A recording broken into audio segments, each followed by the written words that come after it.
Futur Média Monde, Futur Média Monde. La presse humanitaire pour le journalisme sans frontières à votre service. Reportages, Investigations, interviews pour lutter contre un monde injuste et défendre l'intérêt sur toutes ses formes. Chez nous, la cause humaine prime. Futur Média Monde. Bienvenue dans le monde de l'humanitaire. Un mandat de plus pour un mandat de trop. C'est contre vents et marées que le président Alpha Condé a annoncé le 2 septembre sa candidature pour les prochaines élections présidentielles prévues le 18 octobre 2020 en République de Guinée. Une décision qui entraîne la dégradation de l'atmosphère politique déjà très tendue dans le pays.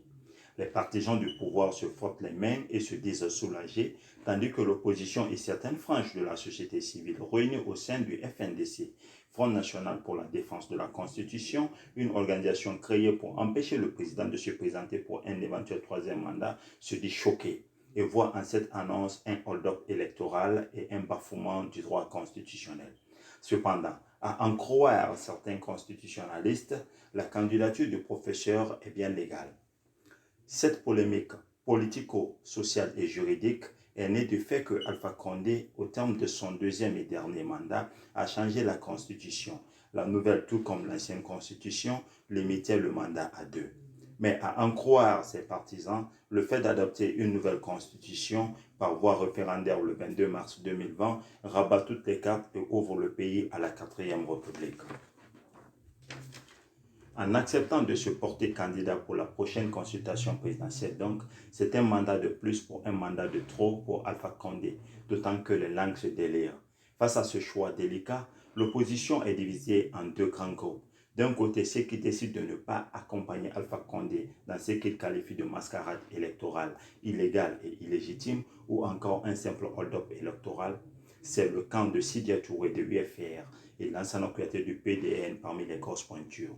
Pour eux, toute candidature d'accompagner le locataire de Sékou Touré crédibiliserait le référendum du 22 mars et légitimerait la candidature du représentant du RPG. De l'autre côté, ceux qui pensent qu'il faut dans tous les cas y participer pour ne pas laisser le champ vide à Alpha. Ce sont Dr Ousmane Kaba qui fut le premier de tous les candidats à annoncer sa participation. Il est maintenant rejoint par la première force politique UFDG de Senoudal Ndiallo. Il faut le dire que les prochains jours et semaines seront très mouvementés en Guinée. Pour la mémoire, Alpha Condé a passé 40 ans dans l'opposition avant d'être élu en 2010 puis 2015. Lors de sa première allocution présidentielle, il se présenta comme le Mandela de la Guinée. À vous de juger leur rapprochement. Nous y reviendrons. Younoussa Kamara pour Futur Média Monde. Futur Média Monde, Futur Média Monde. La presse humanitaire pour le journalisme sans frontières à votre service.